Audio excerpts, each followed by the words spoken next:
Hello, this is Ramil Pendulat and welcome for today's video natin kung saan i-discuss natin yung, i-highlight natin yung kitaan natin ng business natin after you franchise the business. And of course, pag tayo ay nag-franchise, syempre, kitaan yung pag-uusapan natin. Kikita at kikita ka. However, ang dami natin kasi natin kitaan. So, ang pag-uusapan natin ngayon is tatlong kitaan.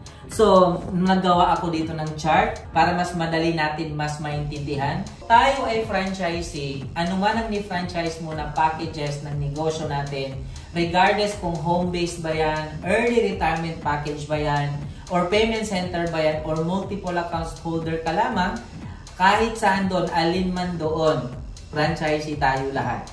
Pero whether we like it or not, magiging business consultant din po tayo lahat sa in the long run po natin mga partners. Okay? So regardless kung ano ni franchise mo, unified ba yan, wealthy lifestyle ba yan, no? Entrep hub ba yan, F-Marie ba yan, or anumang meron sa ating business, kasi marami po tayong sub-company, again and again, franchisee din po tayo dyan.